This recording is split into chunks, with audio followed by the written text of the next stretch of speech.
Hello दोस्तों, स्वागत है आपका एसपीजी चैनल में। तो दोस्तों आज के इस वीडियो में बात करेंगे हम एमपी आईटीआई मेरिट लिस्ट 2020 के बारे में। तो दोस्तों जैसा कि आप सभी को पता होगा कि एमपी आईटीआई की मेरिट लिस्ट आ चुकी है और मैंने आपको कंप्लीट एक वीडियो के माध्यम से बता दिया है कि हमको मेरिट लिस्ट को किस तरह से डाउनलोड करना है। लेकिन जब आप अपनी मेरिट लिस्ट को डाउनलोड करते हैं तो उस टाइम पर आपको एक प्रॉब्लम आती है, आपसे कुछ डॉक्यूमेंट मांगा जाता है। जब आप आई का अलॉटमेंट लेटर, जो कि अलॉटमेंट लेटर होता है, वो डाउनलोड करते हैं तो डाउनलोड करने से पहले आपको कुछ डॉक्यूमेंट होते हैं। डॉक्यूमेंट्स को आपको अप्लाई करना होता है, जैसे 10th क्लास की मार्कशीट हो गया, इनकम सर्टिफिकेट हो गया, आपका डोमिसाइल सर्टिफिकेट हो गया। तो उन डॉक्यूमेंट को अपलोड करना होता है, उसके बाद ही हम अपना जो है डाउनलोड कर पाएंगे। तो डॉक्यूमेंट को कैसे अपलोड करना है, इसका साइज़ कैसे क्या रहने वाला है, साइज़ को किस तरह से सेट करना है, मैं आपको इस वीडियो के माध्यम से कंप्लीट बताने वाला हूँ, जिससे क्या है आपको कोई भी प्रॉब्लम नहीं होगी। तो ज़्यादा वीडियो को शेयर कर देना है, जिससे सभी छात्रों को इस नॉलेज के बारे में पता चल सके। और आपको कोई भी डाउट होता है तो आप इंस्टाग्राम पर फॉलो कर लीजिए। जो भी आपके डाउट होता है आप इंस्टाग्राम पर मैसेज के द्वारा मुझसे पूछ सकते हैं। तो ज़्यादा इंस्टाग्राम पर फॉलो कर लेना है। ओके दोस्तों, तो चलिए दोस्तों वीडियो कर लेते हैं शुरू। तो दोस्तों जब भी आप अपना अलॉटमेंट लेटर डाउनलोड करते हो कुछ इस तरह से आपको अलॉटमेंट लेटर डाउनलोड करना होता है। और जब आप अपना अलॉटमेंट लेटर यानी कि मेरिट लिस्ट को चेक करते हो तो यहाँ पर आपको कुछ डॉक्यूमेंट होते हैं, वो डॉक्यूमेंट अपलोड करने होते हैं, जैसा कि मैं हाईलाइट करके आपको दिखाने की कोशिश कर रहा हूँ दोस्तों। तो दोस्तों जैसा कि आप देख पा रहे हैं आपको कुछ डॉक्यूमेंट है वो अपलोड करने हैं, यहाँ पर दिखाई दे रहा है। दोस्तों सभी छात्रों के सभी छात्रों के जो कि अलॉटमेंट लेटर में मेरिट लिस्ट में अलग अलग डॉक्यूमेंट्स आएंगे, तो आपको अपने हिसाब से देख लेना है। सब मैं आपको साइज़ वगैरह सब कुछ बता दूंगा। देखिए, मैं इन कैंडिडेट को एक कॉलेज मिला है, आपको कॉलेज चेक कैसे करना है। इन कैंडिडेट को, इन छात्रों को एक कॉलेज मिला है, जैसा कि आप देख पा रहे हैं यहाँ पर नाम दिखाई दे रहा है, आपको क्लियर दिखाई दे रहा होगा। शासकीय आपका आवंटन शासकीय आईटीआई न्यूराम नगर जिला सतना के लिए एनसीक्यूएफ एनसीबीटी व्यवसाय में हो चुका है। क्या आप इस संस्था व्यवसाय से अपग्रेड चाहते हैं तो यहाँ से आपको यस करना है। दोस्तों मैं आपको सजेस्ट करूँगा यहाँ से यस ही करना है और कुछ मत कीजिए। और यहाँ से proceed to B allotment letter पर आपको क्लिक करना है। और यहाँ पर सबसे पहले क्या होता है, आपको कुछ फाइल्स होती हैं अपलोड करनी होती है, जैसे कि आपको 10th क्लास की मार्कशीट। अगर आप 10th क्लास की मार्कशीट को अपलोड नहीं करोगे तो आपको क्या है अपना अलॉटमेंट लेटर डाउनलोड नहीं कर पाएंगे। इसके बाद इन कैंडिडेट को क्या करना है, मूल निवासी प्रमाण पत्र यानी कि डोमिसाइल सर्टिफिकेट होता है वो आपको अपलोड करना होगा। इसके बाद आपका जो जाति प्रमाण पत्र यानी कास्ट सर्टिफिकेट, इसके बाद आपको आय प्रमाण पत्र यानी कि आपका इनकम सर्टिफिकेट। तो ये सारी चीज़ें अपलोड करनी होती हैं। 4 चीज़ें इन कैंडिडेट को अपलोड करनी है। किसी छात्रों के में दोस्तों आएगा ओनली 10th क्लास की मार्कशीट और एक आएगा आय प्रमाण पत्र। ये किसके में आएगा, ओनली जनरल कैटेगरी। जो भी जनरल कैटेगरी के होंगे उन जनरल कैटेगरी के लिए दोस्तों 2-3 चीज़ें आती हैं। ये तो 10th क्लास का पूछ सकता है और एक आय प्रमाण पत्र और 10th जो मूल निवासी, ये 3 चीज़ भी पूछ सकता है, ओनली 2 चीज़ भी पूछ सकता है। तो मतलब ये सारे डॉक्यूमेंट्स होते हैं वो पूछ सकता है। अलग अलग कैंडिडेट के अलग अलग डॉक्यूमेंट्स आते हैं, मैं आपको बताने की भी कोशिश करूंगा। तो मैं आपको एक कैंडिडेट का और बताता हूं।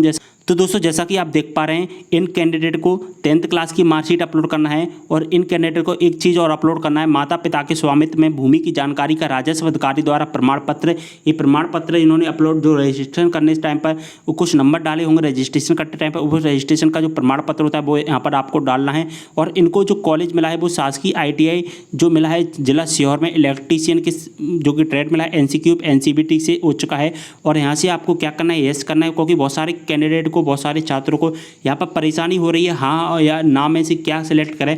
तो दोस्तों मैं आपको बताना चाहता हूँ यहाँ से हमको हाँ सिलेक्ट करना है, जिससे हमको कोई भी परेशानी नहीं होगी। क्योंकि हम सेकंड राउंड में कोई भी डाटा आएगा तो हम जो कि सेकंड राउंड में अलॉट हो जाएंगे, यानी कि जो हमारा फर्स्ट राउंड में अगर बाई चांस हम जो कॉलेज मिला है उस कॉलेज को नहीं ले पाते हैं तो हाँ करने के बाद हम सेकंड राउंड के लिए इसके लिए एलिजिबल हो जाएंगे। तो इन कैंडिडेट को 2 ही चीज़ें अपलोड करनी है। देखिए दोस्तों एक कैंडिडेट का और बताता हूँ, यहाँ पर उनको 10th क्लास की मार्कशीट अपलोड करनी है और इसके बाद में डोमिसाइल अपलोड करना है और साथ ही इसका जो कास्ट सर्टिफिकेट होता है इनको कास्ट सर्टिफिकेट अपलोड करना है। और इनको जो कॉलेज मिला है दोस्तों आप देख पा रहे हैं खंडवा के कंप्यूटर ऑपरेटर प्रोग्राम असिस्टेंट के लिए इनको कॉलेज मिला है शासकीय आईटीआई। तो इस तरह से आपको जो कि देखना है। अब हम बात करते हैं दोस्तों आपके जो डॉक्यूमेंट्स होते हैं, डॉक्यूमेंट्स को कैसे अपलोड करना है। दोस्तों आपकी 10th क्लास की मार्कशीट हो, चाहे आपका डोमिसाइल सर्टिफिकेट हो, चाहे आपका कास्ट सर्टिफिकेट हो, सभी के लिए जो साइज रहने वाला है साइज रहने वाला है। इमेज का जो साइज रहने वाला है सेम साइज रहने वाला है। तो देखिए दोस्तों आपका जो साइज कौन कौन सा रहने वाला है मैं आपको बता देता हूँ।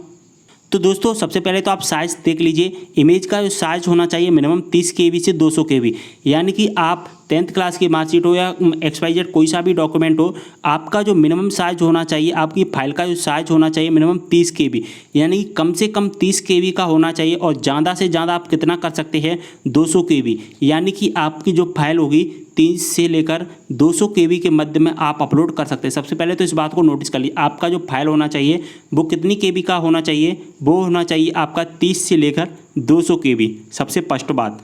ठीक है दोस्तों, 30 से अगर 200 KB के बीच में अगर आपका फाइल है तो आपका यहाँ से चॉइस फाइल पर क्लिक करके आपका जो फाइल होगा, यहाँ से चॉइस फाइल क्लिक करना है। इसके बाद दोस्तों यहाँ पर अपलोड लिखा है, अपलोड करने के बाद में अपलोड हो जाएगा। और यहाँ से आपको प्रोसीड टू अलॉटमेंट लेटर पर क्लिक करके जो कि अपना जो अलॉटमेंट लेटर डाउनलोड कर लेना होगा। लेकिन हमारा जो साइज हो गया, अब बात कर लेते हैं दोस्तों हमारा डायमेंशन। तीन चीज़ों के आधार पर ही हमारा जो साइज होता है वो सेट होता है। एक हमारा हो गया KB के आधार पर, नंबर 2 हो गया हमारा डायमेंशन के आधार पर, हमारा डायमेंशन कितना होना चाहिए, और 3 हो गया हमारा तीसरे नंबर पर एक DPI होता है, डॉट पर इंच, एक DPI के आधार पर सेट होता है। तो हमने सबसे पहले बात कर ली KB के आधार पर, जिसका 30 से लेकर 200 KB के मध्य में हमारा होना चाहिए। अब हम बात करेंगे सेकंड नंबर पर डायमेंशन के आधार पर। तो डायमेंशन हमारा कितना होना चाहिए, जैसा कि आप देख पा रहे हैं, हमारा जो डायमेंशन होना चाहिए वो होना चाहिए, हमारी जो हाइट होनी चाहिए फोटो की, तो वो हाइट हमारा इस तरह का एक डॉक्यूमेंट होता है।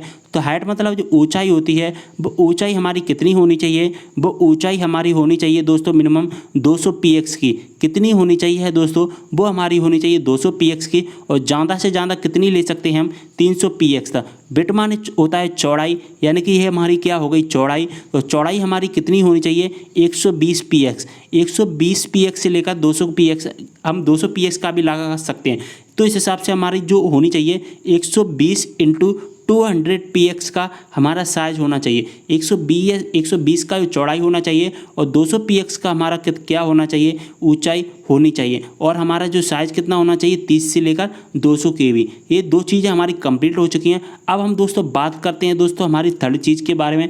थर्ड चीज़ हमारी है दोस्तों मिनिमम क्या होना चाहिए, हमारा DPI। क्या होना चाहिए, DPI, यानी कि DPI का फुल नेम होता है दोस्तों डॉट पर इंच। डॉट पर इंच में हमारा कितना होना चाहिए, मिनिमम 100 और हाइट ज़्यादा से ज़्यादा 300। यानी कि जब आप अपना डॉक्यूमेंट्स अपलोड करते हैं, डॉक्यूमेंट्स का साइज सेट करोगे तो 3 चीज़ें आपसे पूछा जाएगी। आप ऑनलाइन भी जो कि साइज होता है वो सेट कर सकते हैं। बहुत सारी इमेज रिसाइजर के नाम से गूगल पर बहुत सारी वेबसाइट हैं, वहाँ से भी आप कर सकेंगे। तो आप जब आप करेंगे तो आपसे भी 3 चीज़ें पूछी जाएंगी, आप कितने KB का करना चाहते हैं, ओके। इसके बाद में आपका जो PX होता है वो कितना करना चाहते हैं, और आप अपना डॉट पर इंच होता है DPI होता है वो कितना रखना चाहते हैं। तो 3 चीज़ें हैं, इन 3 चीज़ों के आधार पर आप अपना डॉक्यूमेंट्स हैं वो अपलोड करेंगे। और डॉक्यूमेंट अपलोड करने के बाद यहाँ से आपका जो अलॉटमेंट लेटर डाउनलोड हो जाएगा। अब एक बार और मैं आपको दोहरा देता हूँ, हमारा कितना होना चाहिए, 30 से लेकर 200 KB के बीच में।